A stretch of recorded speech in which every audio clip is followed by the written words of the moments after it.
Thank you very much. It's really exciting and inspiring to try to think back over these 2 days. There has been so much exciting going on that it's actually difficult to try to look back over the whole 2 days. So therefore, I'm extra glad that we're filming everything. Over these days, in addition to a lot of focus on national laws and EU, which we were thinking of working on anyway, we have been invited to contribute to the shift to sustainability from every level, from the city of Oslo to the UN. So I think we've got it pretty well covered now.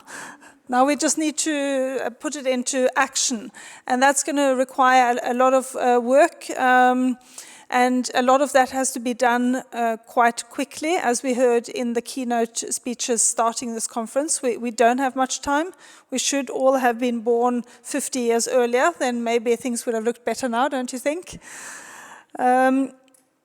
This project, the Sustainable Company Project, formally expires on the 31st of December this year, but our work does not.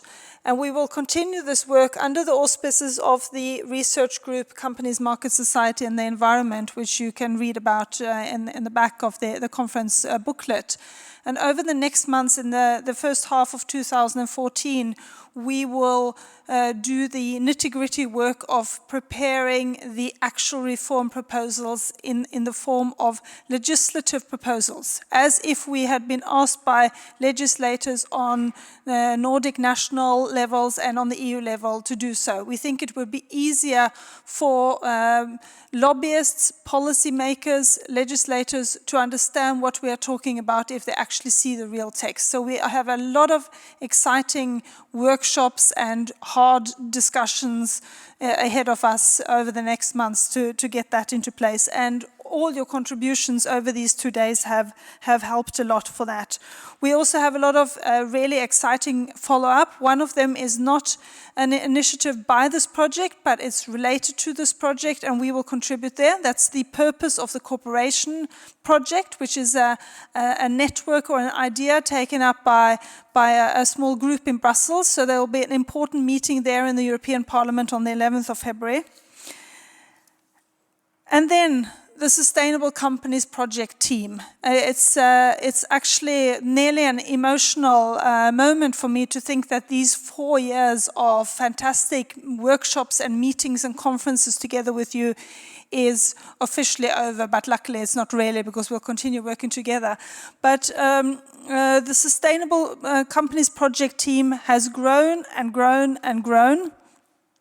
And we have decided that it's time to make this into something more long-lasting than a project team. And we have also decided that it's time that the European Corporate Governance Institute gets some competition.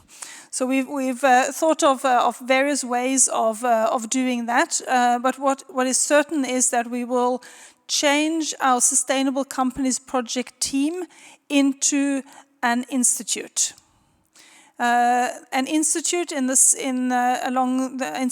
by the way that it's done by the European Corporate Governance Institute. So we will have a website, we will have members, we will have prizes for best papers, and we will do lots of great work together, and that will be a foundation, a platform for what I am sure is a growing movement of progressive and critical business law scholars. Then, of course, the really difficult question is what to call this baby. There have been some arguments that we should, in favor of continuing with the Sustainable Companies name, but we want to broaden it. We have a new project next year with the working name of Sustainable Market Actors. And we want to signal that we are an alternative to the European Corporate Governance Institute. Although they do a lot of great work, a lot of it is really, really mainstream and narrow. So we want to be an alternative to that. So our working name for this new institute is Critical Corporate Governance Institute, CCGI. And we're open to suggestions, and we have received some already. We're open to more, and if any of you come up with a name that we choose instead, then you'll get a prize. That'll be the first prize from this new institute. As I've already briefly mentioned, there will be a new research project, Sustainable Market Actors. We've applied for funds from the Research Council of Norway. We will be applying for funds from Horizon 2020, the new EU research program.